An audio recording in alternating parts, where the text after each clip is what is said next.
Hey, this is Darin Goodman from GuitarControl.com bringing you this video lesson.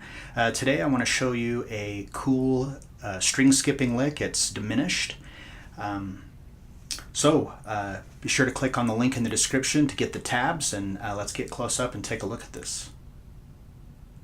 Alright, so this lick is diminished, and in case you do not know what I mean by diminished, that if you take like the first, third, and fifth notes of the major scale, that's how you get a major triad. And if you flatten the third, you get a minor triad. You probably already know this, or hopefully you do. Anyway, to make it diminished is you take the minor triad and you flatten the fifth. So in this case here, I'm starting off on the 9th fret of the 3rd string with my first finger. And I'm going to hammer to the 12th fret, which is the minor 3rd. And then I'm going to hammer that to the 15th fret, which is the flat 5. So you get that kind of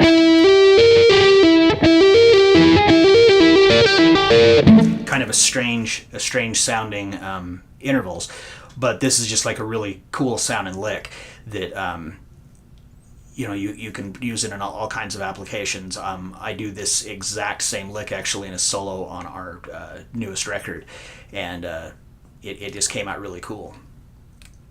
So it is a bit of a stretch. So when you're stretching from the 9th fret to the 12th fret between your first and second finger, you're going a step and a half. So that's a pretty big stretch. And then you're going a step and a half from your second finger to your 4th finger. So it is a pretty big stretch. So you might want to at first, really just kind of work yourself up to be, if you weren't blessed with, big hands and long fingers, as you can see, I was not. Got hands like a little girl, but if I can make these stretches, anybody should be able to make these stretches. So this thing, what's simple about it is that the shape that you do on the 3rd string, 9, 12, 15, we're going to do that exact same shape on the 1st string. But we're going to skip over the 2nd string and go to the 1st string, 9, 12, 15.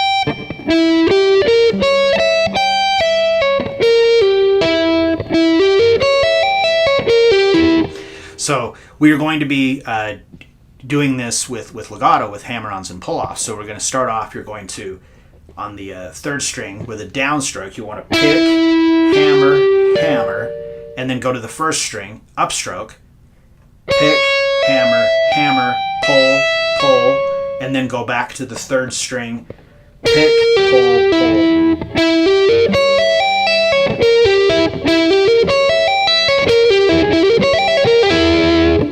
Like that. Then, in this instance, so that's the whole arpeggio right there. So in this instance, we're going to move it up. So we're starting on the 2nd note. So instead of being 9, 12, and 15, we're going to do that exact same shape, but we're going to move it up. So now we're 12, 15, 18, and the same thing again on the 1st string. And you could actually just keep moving that up like that, so you could,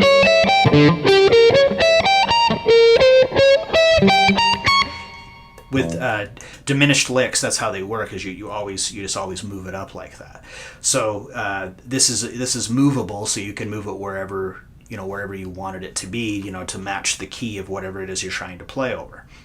One thing about this, since it is diminished, when you go to play this, if you're playing it over the top of a chord, like you do with other arpeggios, you're not going to want to play it. You have to play it over a diminished chord, otherwise it's not going to sound very good. If you play this over a major chord and you are hitting, since you've got a flat 3 and a flat 5, and in the major chord it has a natural 3 and a natural 5, it's not going to sound too great. And the same if you play it over a minor chord, even though it's got the flat 3, you're still going to have that natural 5 and flat 5, conflicting with each other. So it would need to be something that would need to be played over a diminished chord, or just simply over a single note. So if you just played a single note, like if you're doing it in E and somebody just plays an E and you play it over the top of it, it's going to sound great. Okay, so With this, when you're skipping over the string, over the second string, that's one of the biggest challenges, is not hitting the second string on the way down. So when you pick, when you go to move down to that first string, make sure you don't just drag the pick straight through and end up hitting that string. It takes a little bit of practice to do that, and as well with your left hand.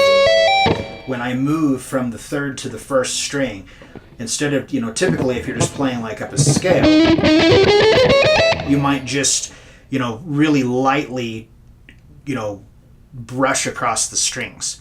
In this case, you don't want to do that. You're going to want to make sure you clear that second string when you move. I mean, you don't need to make this like ridiculously big motion, but you just want to make sure you skip over it so that you don't hear it, so it doesn't cause a conflict.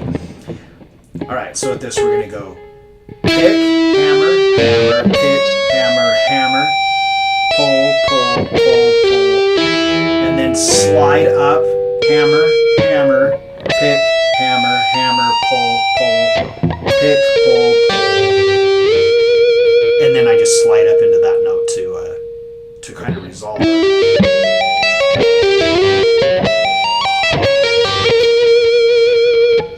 Or you could do a hammer on, you could pick the note, whatever you want to do. You just kind of end it however you want. That's just kind of how I did the lick in the song. All right, so slowly.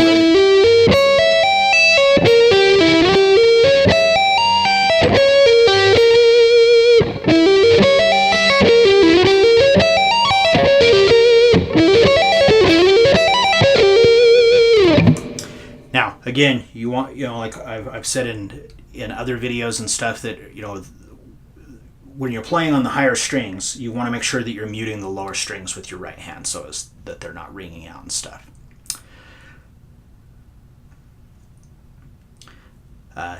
So practice it slow. You want to try to get it down nice and clean and smooth, and then slowly build up your speed. It takes a little bit of work, but it's well worth it. All right, so I hope you enjoyed that and you got something out of it. If you liked the video, give it a like, leave me a comment, be sure to subscribe to the channel for more great videos, and until next time.